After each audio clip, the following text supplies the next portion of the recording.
Hello, friends. Welcome to the local update from the Aspen Daily News. My name is Oliver Sharp. Excited to be joined today by Tracy Trulove, the Public Information Officer for Pitkin County's COVID Response. Hi, Tracy. How are you today? Hey, Oliver. I'm doing great. How are you? I'm doing well. Thank you. Thank you for being here. To start, let's talk about the restriction change that went into place today, recently going from red back down to orange. What did it take to make that happen, and how are things looking right now? Well, it's nice to deliver some good news, right? That we made that move from the red level restrictions to orange.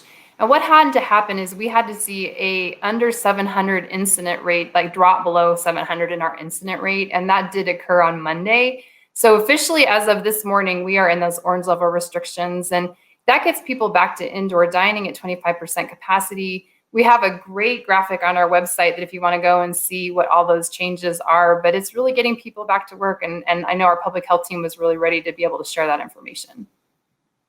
I know people in restaurant workers and hospitality workers were very excited as that as well. But it was great to see these numbers come down over the last few weeks.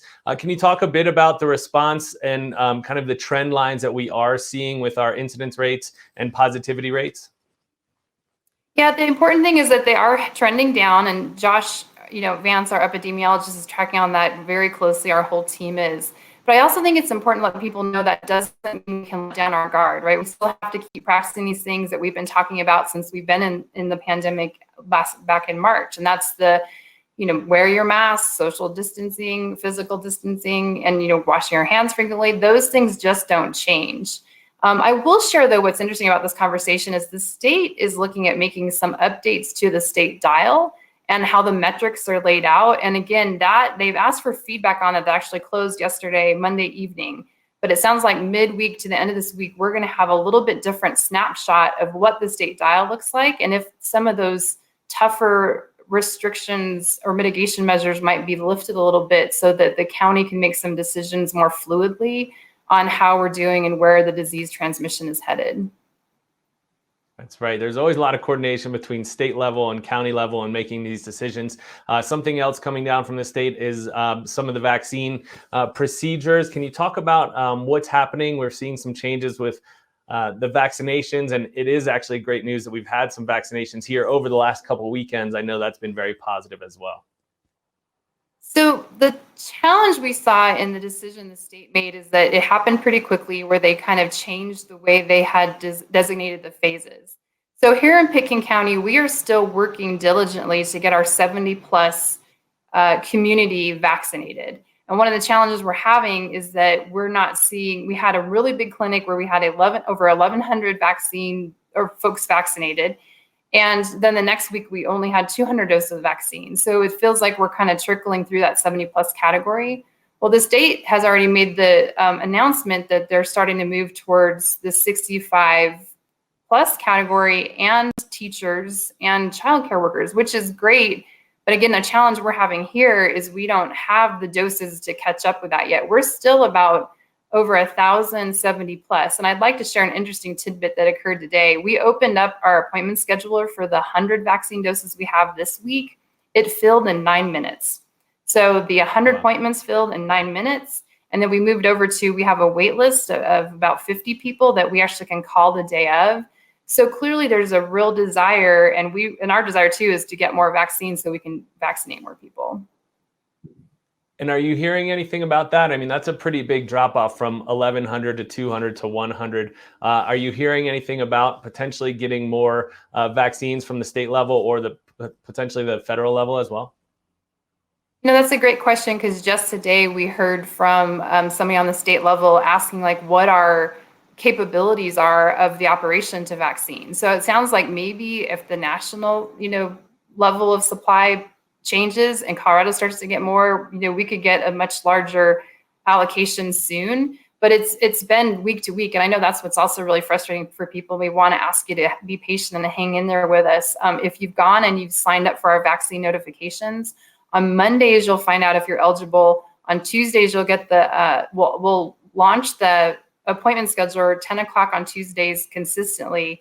And again, though, it's now become that first come, first serve. And we can all just hope that the state is going to start to see more allocations sent our direction, because our team, the incident management team, stood up the vaccine clinic in cooperation with Aspen Valley Hospital, and we're ready to start vaccinating people when we have supply. That's excellent news. You know, the vaccine's here, but as you mentioned earlier, just because people are getting vaccinated, we're definitely not through the worst of this. Can you talk about what we're still asking people to do in their day-to-day lives, especially when they're congregating with friends and families? What should people still be doing to keep everyone safe? That's a great question, Oliver, right? Because I think when we move to a different level, sometimes people are like, oh, that means we're wide open to do all these other things. But what we know is that COVID's still in our community. We're still seeing quite a bit of transmission from informal gatherings.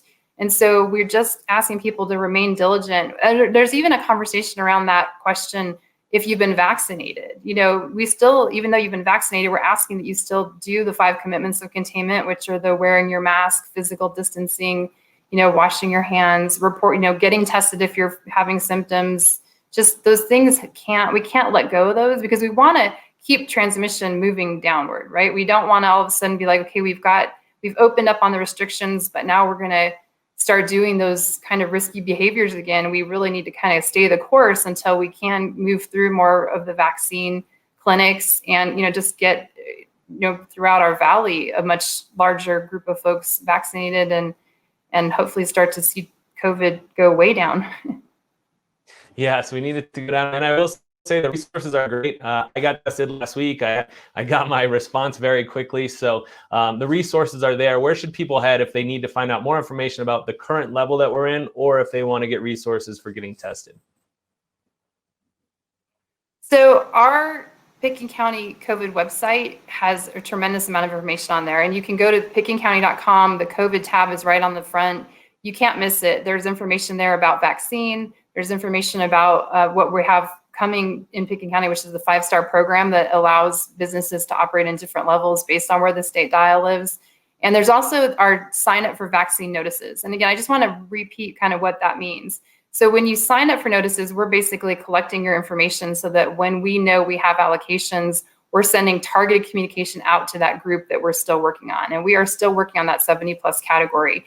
And so we know it's hard for folks because they hear the announcement from the state, and then we actually have people drive up to the clinic and we're like, the governor just said my category is a go. But this is a very coordinated process so that we can track people closely through the first dose to the second dose. And that's another important thing.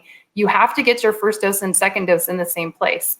So if you're going to get vaccine notifications and then sign up for appointments, you need to be prepared to come back to our clinic to get that second dose. Okay, that's great information for people to have. Thank you so much. I definitely recommend that people get out there and register for those notifications. Tracy, great to see you. Thank you so much for being here and sharing this info. Great, Oliver. Thanks for pushing it out. We know people are hungry for it, so we're glad you're this format that we can get that information out on. All right, anytime. You guys are always welcome back. Thanks to all of you for joining us here on the Aspen Local Update. You can find us at aspendailynews.com and across the social media networks. We'll see you next time.